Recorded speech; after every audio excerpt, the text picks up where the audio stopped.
Welcome back to another episode of From the Hip Podcast. My name is Justin Rodriguez, and before we get into the video today, I do have an announcement. From the Hip Podcast has officially launched their website, fromthehip.football, where you can find one-of-a-kind merch just like you see right here. From the Hip Podcast hat, even the tumbler for you coffee drinkers out there. You know what I'm saying? Keep your drink nice and cold at all times. And also, if you have any particular member of the panel that you are favorite towards, we also have individual merch. For example, my personal merch. When the lights shine bright, it blinds the weak. If you guys know, that was a famous saying I said early in the year last year, and it's always stuck with me. Even Anthony has his own shirt called Both, because he can't pronounce the word both. But other than that, go check us out on the website, fromthehip.football, and let's get right into the video.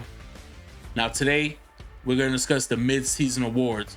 We're going to go over Rookie Defensive Player of the Year, Rookie Offensive Player of the Year, Offensive Player of the Year, Defensive Player of the Year, and last of all, MVP. Now, last year was kind of clear-cut. Last year, we already knew by week 5 who was going to win all the awards. It was simple, and we hit around the money. I made this kind of video last year about the 2023 season, but I hit all of them on the money mid-season. I could be completely wrong this time, but I'm just going to give you my personal who I believe should win these awards as the season ended today. Right? And today we're going to get right into the Rookie Defensive Player of the Year. Now, excuse me if I butcher his name, but from the Indianapolis Colts, Laiatu Latu, defensive end, also playing linebacker over there. He plays with heart. In my personal opinion, this kid has run through this entire defense, showing him that he is there to play at the end of every down. He has 9 total solo tackles, 2 sacks, and 2 forced fumbles. I know I could have went Dallas Turner, I could have went Byron Murphy, but in my personal opinion, Laiatu Latu has shown me the heart and that he wants to play. The ability to read the plays as he pushes off the tackle. He's shown me nothing but improvement week in and week out. And every time I watch the Indianapolis Colts play, it just seems that he's always there around the ball when it comes time to make the tackle.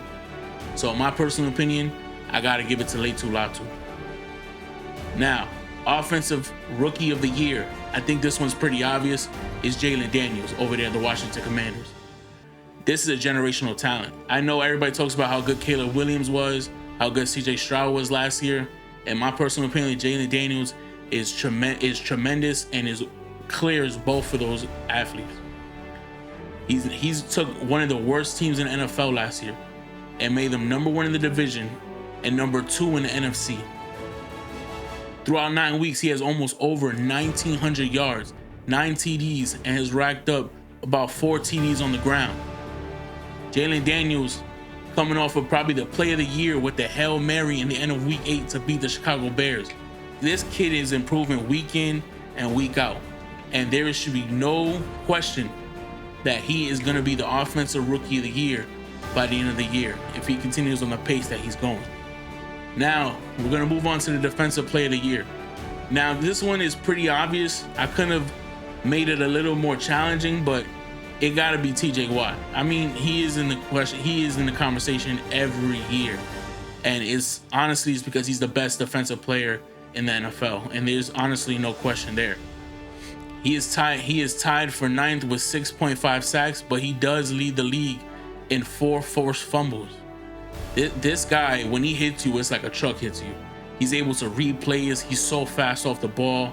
A lot of these defensive tackles don't even stand a chance. And with the last name Watt, he does surpass his brother when it comes to playing defensive end. There's no question in the league that he is the best defensive player in the league, and he will continue to be for many years to come.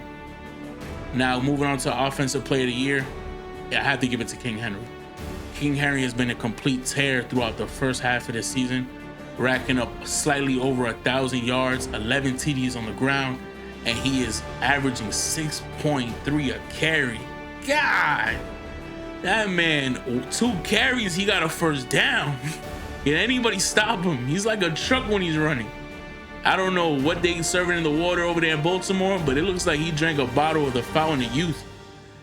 This guy right here, he has completely changed the identity of the Baltimore Ravens. We've always known the Baltimore Ravens to be a run-heavy team, but just with their quarterback. Now with the running back, this man has changed throughout after week 1. We always asked ourselves, why did Baltimore sign Derrick Henry if they're not going to use him? Well, after week 1, they shut all the critics up because he's been a complete tear. Like when Derrick Henry hits that hole, he's running through it with purpose, with power. He is not to be stopped. If he continues on the path that he's going, he will hit 2,000 yards, if not more. And honestly, I'll bet the house that he secures that 2,000 yards if he keeps going at the pace he's going. And for that reason, Derrick Henry is my offensive player of the year.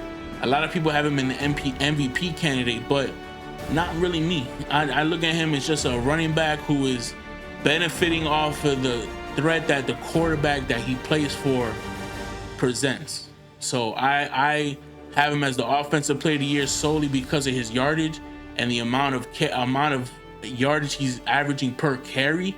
But he is not my MVP. He will be my offensive player of the year.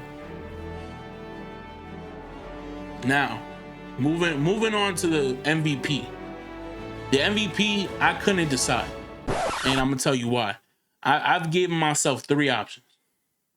3 options that I believe that should win MVP if the season ended today.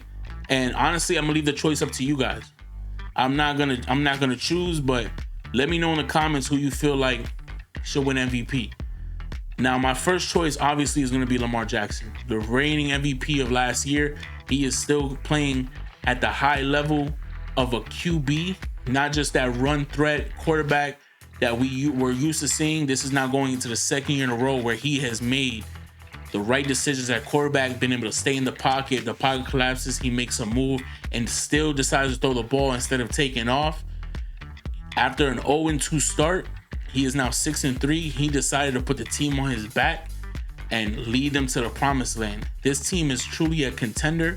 He has over 2,300 yards, 20 TDs in the air, and 2 TDs on the ground. This guy has been unbelievable throughout the first half of the season, and I will not be surprised if he runs it back, but I do have to give credit to these other 2 candidates as well.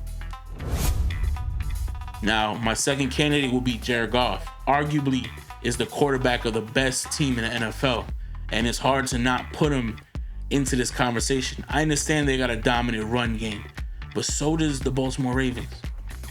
The Detroit Lions is honestly the fan favorite, in my opinion, to win it all. They are the most complete team in the NFL, and Jared Goff leading them, he's making the correct decisions. He is not taking all the spotlight. He is just playing good football, being a good leader and being a good general to his team. He has racked up over 1,800 yards this season. 14 TDs. But I have to put him in the MVP conversation solely because his team is the best team in the NFL right now. And third, but certainly not last, will be Josh Allen. Josh Allen has already 2,000 yards on the season with 17 TDs in the air, 3 TDs on the ground. Josh Allen is playing tremendous football. Honestly, he shouldn't even have 2 interceptions on his record. He should be the only quarterback left with no interceptions thrown. The first interception was through the Seattle Seahawks, where his receivers slipped on the route and it fell right into the DB's hands. And the second interception is against the Miami Dolphins this past weekend, where he hit Keon Coleman directly in his chest, and Jalen Ramsey, just being Jalen Ramsey, is gonna snag it out the air. Those 2 interceptions were not on him, and I do not blame him for those. He should be the only quarterback with no interceptions this year. He has made the right decision by protecting the football, and he has been leading the Buffalo Bills into number 1 in the division. I mean, it's not hard to be number 1 in that division. He has already a 4-game lead on all the other teams, and he's playing tremendous football. In my opinion, if I had to pick my MVP, I'm a little biased because I am part of the Mafia, but I will be selecting Josh Allen. But I'll let you guys decide in the comments and let me know if you guys feel as if Josh Allen deserves to be MVP or if it's Jared Goff or Lamar Jackson. Well, there you have it. Let me know how you feel about my picks in the midseason awards. And as always, let's keep it football. Let's keep it from the hip. Thank you, y'all.